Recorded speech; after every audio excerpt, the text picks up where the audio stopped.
পরিদর্শন করেও ফলাফল শূন্য। সে এবার হাঁপিয়ে ওঠে। গতি ধীর হতেই হঠাৎ পিঠে চাপাতির কোপ খেল। তৎক্ষণাৎ পিঠ চেপে ধরে দুর্বল পায়ে দৌড়ায়, চিৎকার করে বলল, আহাত, তুই কোথায়? বিশাল দেহের লোকগুলো হিংস্র হয়ে তার নিকট চলে আসে। কবিরের হাতের বন্দুক পড়ে রইল দূরে। লোকগুলো একজন আরেকজনের দিকে তাকিয়ে বিশ্রী হাসে। কবির অগ্নিদৃষ্টি নিক্ষেপ করলো। পাশে পড়ে যাওয়া বন্দুকটা হাত বাড়িয়ে নেওয়ার মাঝে কালো করে মোটা লোকটাই ওর হাতে পা রাখলো। পিষিয়ে দিতে দিতে বলল, তুই আমগোর মারবি? বাইচা ফিরতে দিমু না। একবার কই যাইতেছিলি? সাফওয়ান রে, কোথায় লুকাইছোস? কবির চোখ খিচে নেয়। বাম হাত দিয়ে লোকটার পা সরাতে চাইল, কিন্তু মোটা সোটা দেহের লোকটার পা এক বিন্দুও সরাতে পারল না। উল্টো পাশ থেকে চাপাতি শক্ত করে ধরে আরেকটা লোক কবিরের পেট বরাবর কোপ দিতে যায়। এই বড় চাপাতির একটা কোপ যদি কারো পেটে লাগে, তৎক্ষণাৎ নাড়ি বুড়ি বের হয়ে যাবে। কবিরে ভয়ে শিউরে ওঠে। ভাবলো এদের হাত থেকে আজ বেঁচে ফিরতে পারবে না। মারিয়ার মুখটা মনে করে কষ্টে কান্না চলে আসে। ভাবলো আজ যদি সত্যি মারা যায়, মারিয়ার কি হবে? আহাত কি আসবে না? এখনো আসছে না কেন? সামনের লোকটি একদমই নিকটে আসতে সে চোখ বন্ধ করে চিৎকার দিল। তৎক্ষণাৎ তাকে আঘাত করতে আসা লোকটা গগন কাঁপনি চিৎকার করে মুখ থুবড়ে মাটিতে লুটিয়ে পড়ল। হাতে চাপাতি পড়ে রইল দূরে। আকস্মিক ঘটনায় অন্য তিনজনের চোখ বড় বড় হয়ে যায়। থতমত খেয়ে ভয়ে পেছনে ঘুরতেই দেখলো প্রায় 12 জন লোক চারপাশে ঘেরাও করেছে। হঠাৎই চারপাশ নীরব হয়ে যাওয়ায় কবির ধীরে ধীরে চোখ খুলে। তার হৃৎপিণ্ড তখনও অনবরত লাফাচ্ছে।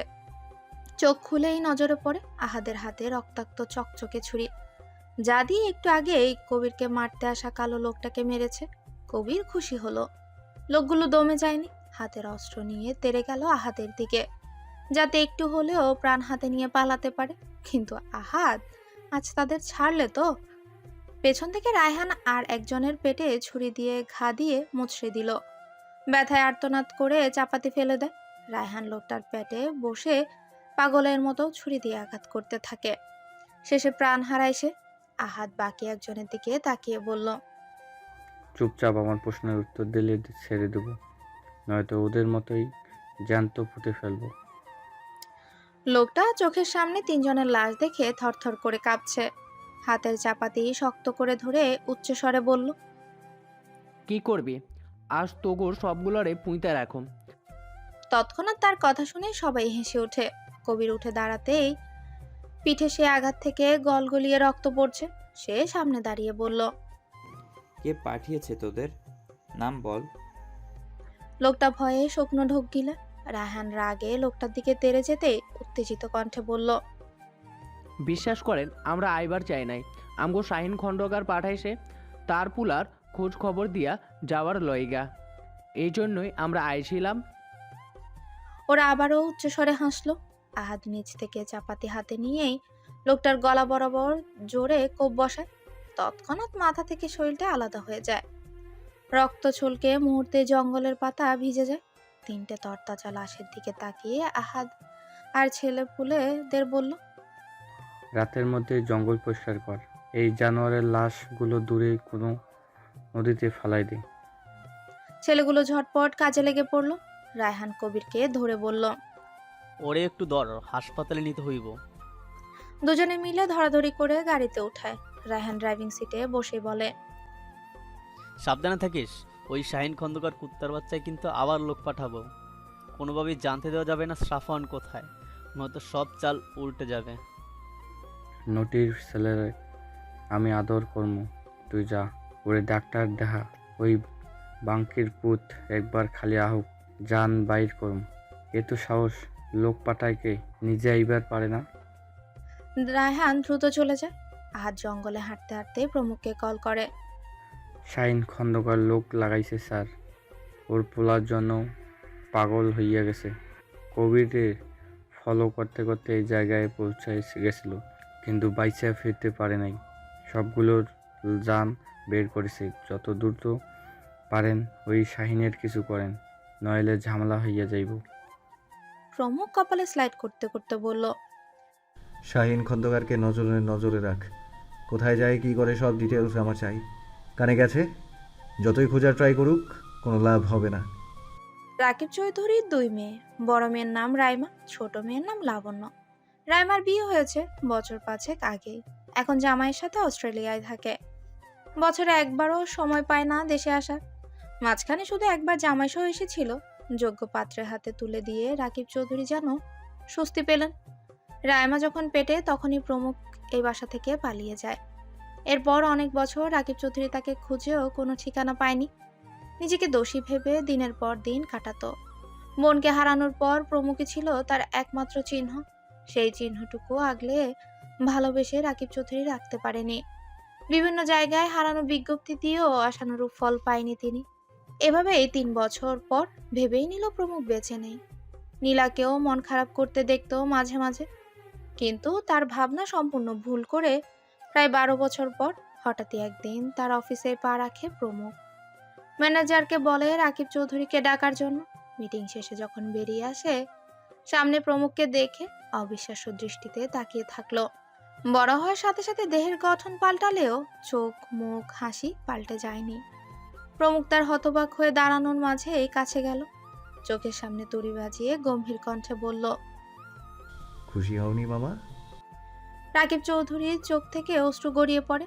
জাপটে জড়িয়ে ধরে কান্না করে দেয়। প্রমুখ নিজের খোলস ছেড়ে বের হয় না, চুপ করে দাঁড়িয়ে থাকলো। রাকিব চৌধুরী প্রায় 5 মিনিট পর তাকে ছাড়লো। দুহাতে চোয়াল ধরে পাগলের মতো চুমু খেয়ে বলল, এত বছর কোথায় ছিলি বাবা? কত জায়গায় তোকে খুঁজেছি, কোথাও পাইনি। আল্লাহর কাছে কেঁদেছি, একটাই দোয়া, শুধু তুই বেঁচে থাকিস, একদিন যেন দেখা হয়। দোয়া কবুল হলো তো? রাকিব চৌধুরী ফুপিয়ে উঠল। চেয়ারে বসিয়ে আদর করে বলল, কোথায় ছিলি বাবা? এত অভিমান পুষে রেখেছিস কেন? আমি সত্যি অনুতপ্ত। লিনার বানানো কথাই তোকে দিনের পর দিন কষ্ট দিয়েছি। মাফ করবি না? তুই মাফ না করলে যে আমি মরেও শান্তি পাবো না। প্রমুখের চোখ জ্বলছে। সামনের মানুষটি একমাত্র তার আপনজন, আর তাকেই সে ছেড়ে এসেছিল অভিমান করে। বুকে এক পাহাড় কষ্ট নিয়ে ঘর ছেড়েছিল। সে তপ্ত শ্বাস ফেলে বলল, মাফ করেছি বলেই দেখা দিতে এলাম, নয়তো এতদিন আমার মুখটাও দেখতে পেতে না। রাকিব চৌধুরী পাল্লায় পড়ে সব বলে দিল। সে কোথায় থাকে, কিভাবে চলে, সব তা শুনে খুশিতে কাঁদলেন তিনি। প্রমুখের হাত নিজের হাতে নিয়ে বললেন, অনেক হয়েছে, এবার আমার সাথে বাসায় চল। প্রমুখ চোয়াল শক্ত করে হাত ছাড়িয়ে নেয়। অসম্ভব, এই আবদার করলে আর কোনোদিনও আমার মুখ দেখতে পারবে না। রাকিব চৌধুরীর কথা কোনো মতেই মেনে নেয় না, উল্টো হুমকি থামকি দেয়। শেষে উপায় না পেয়ে রাকিব চৌধুরী বলল, ঠিক আছে, তোর কথাই মেনে নিলাম, কিন্তু কথা দে আমার সাথে মাঝে মাঝে দেখা করবি, তোর জীবনের সব কথা শেয়ার করবি। আমি কখনোই তোর মামা হতে চাই না, বরং একজন ভালো বন্ধু হয়ে পাশে থাকতে চাই। প্রমুখ ম্লান হাসে। রাকিব চৌধুরী ফের বলে, কি হলো, মনের মধ্যে বন্ধুর জায়গা হবে? প্রমুখ ফোঁস করে নিঃশ্বাস ফেলে মাথা ঝাঁকায়। লাঞ্চ করেই চলে আসে বাসায়। খুশিতে রাকিব চৌধুরী তৎক্ষণাৎই লিনাকে জানায়। লিনা শুনে অবাক হয়ে যায়। তার ঘোর কাটতে কয়েক মিনিট সময় লাগে। অতঃপর অবিশ্বাস্য কণ্ঠে বলল, কি বলো সত্যি? এ যেন নাটক সিনেমার মতো। তারপর থেকে লিনা গুপ্তচর লাগায় প্রমুখের পেছনে। সারাদিন কি করে কি না করে সকল তথ্য মস্তিষ্কে ধারণ করে। এভাবেই জানতে পারলো ছেলেটার উচ্ছন্নে গেছে। মনে মনে অজানা ভয় জেগে ধরে। কল্পনা করলো জীবনের সেই পাপের ফল একদিন প্রমুখ জানবে না তো? তার সকল কর্মকাণ্ড যদি জেনে যায় তখন? রাকিব চৌধুরীও তো জেনে যাবে। এসব ভেবে কয়েকদিন ডিপ্রেশনে ভোগে। এরপর মাথা থেকে ঝেড়ে ফেলে ভাবলো কারো সাধ্যি নেই এসব জানার। অতঃপর আগের ন্যায় সংসার করতে থাকে রাকিব চৌধুরীর সাথে। এমন অভিনয় করে যেন ভালোবেসে চোখে হারায় তাকে, অথচ সেই জল জলে চোখ দুটোতেই সারাক্ষণ প্রতিশোধের আগুন দাউ দাউ করে জ্বলে। শুধু সমাজের কারণে সংসার নামক বন্ধনে আবদ্ধ হয়ে রইল। এত বছরেও সে এক বিন্দু রাকিব চৌধুরীর প্রতি টান অনুভব করে না। কখনোই ভালোবেসে দুটো কথা বলার সময় পায় না। শুধু অভিনয় করে রাকিব চৌধুরীর সাথে থেকে যেতে হয়। অথচ সেও জানে তার পক্ষ থেকে নাটক হলেও রাকিব চৌধুরী তাকে মন প্রাণ দিয়ে ভালোবাসে। এখনো ভার্সিটির মতোই কাছে পেতে চায়। কিন্তু তার কেন যেন বিরক্ত লাগে। এভাবেই চলছে লিনার জীবন। আমার পেট ব্যথা করছে প্রমুখ। সিরাত ব্যথাতুর কণ্ঠে ছেলেটার উদ্দেশ্যে বলে। প্রমুখ মাত্রই বাসায় ফিরেছে। বিছানায় লেপ্টে থাকা সিরাতের কথা শুনে হন্তদন্ত হয়ে কাছে যায়। শরীরের নোংরা পোশাকও খোলার প্রয়োজন মনে করলো না। সিরাত চোখ খিচে পেটে হাত দিয়ে আছে। প্রমুখ গালে আদর করে বলল, কখন থেকে এমন? খুব পেইন হচ্ছে? সিরাত ঠোঁট কামড়ে নিচু কণ্ঠে উত্তর দিল, হ্যাঁ, খুব জ্বলছে। হঠাৎ করেই বিকেল থেকে এমন। আমাকে জানাবা না?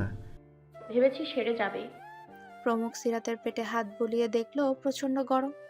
তৎক্ষণাৎ উঠে এক টুকরো কাপড় পানিতে ভিজিয়ে আনলো।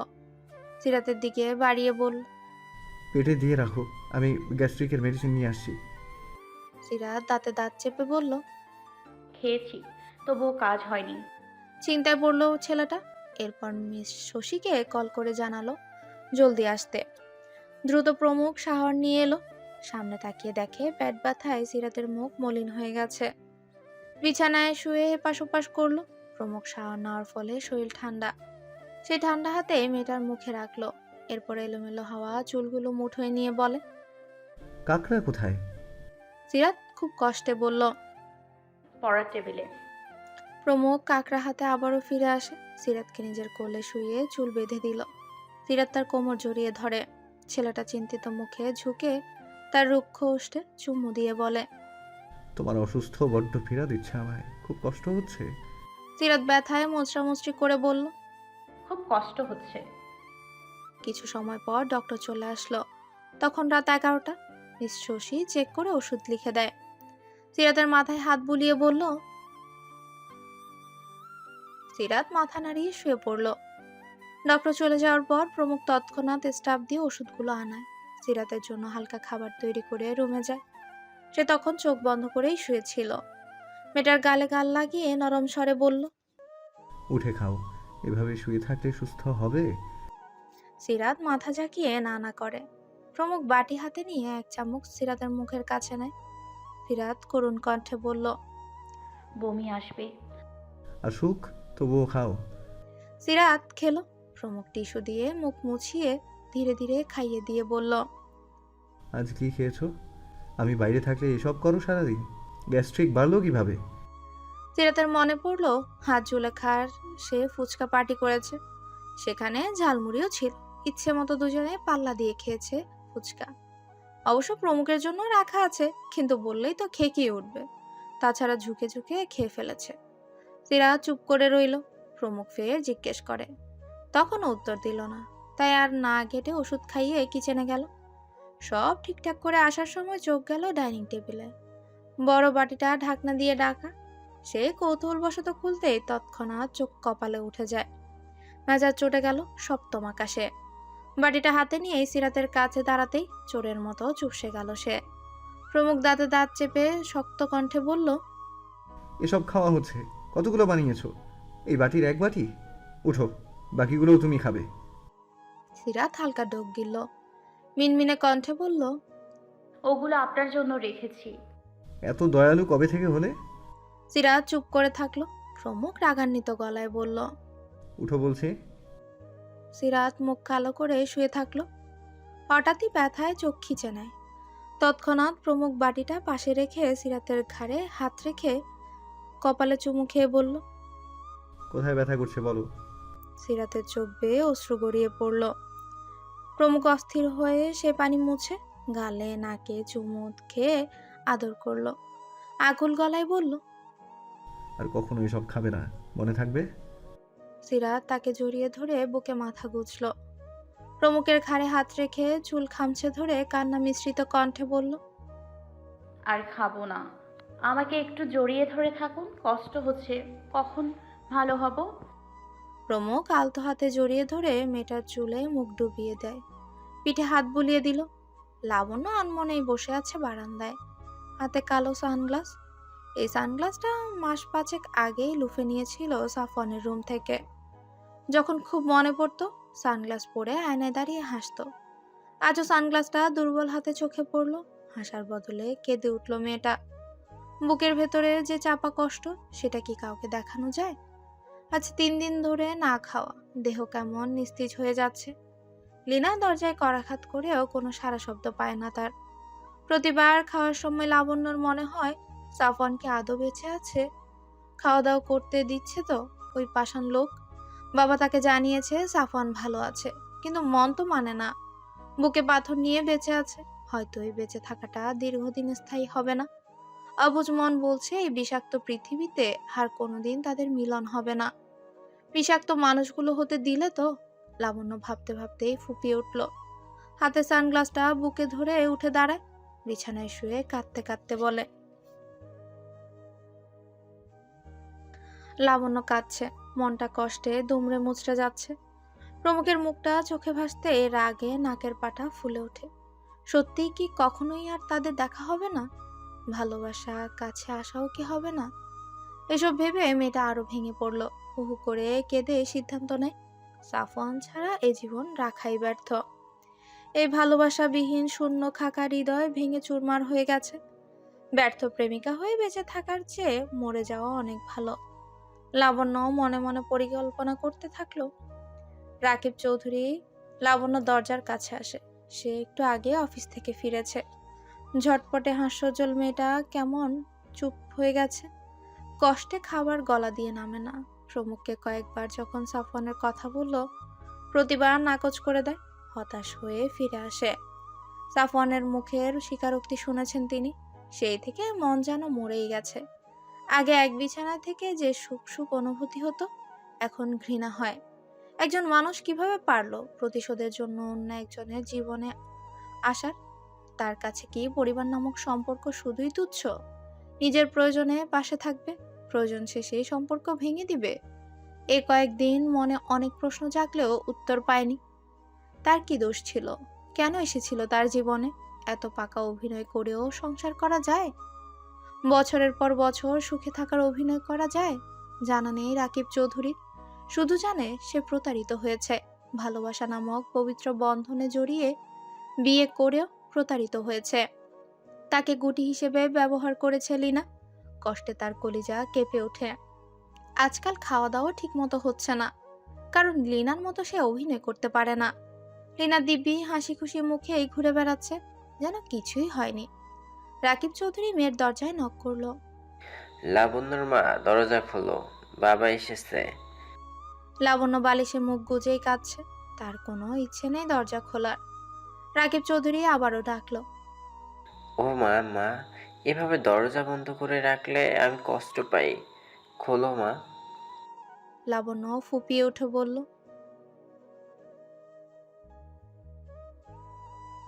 আগে খাওয়া দাওয়া করে সুস্থ হও, আসো মা।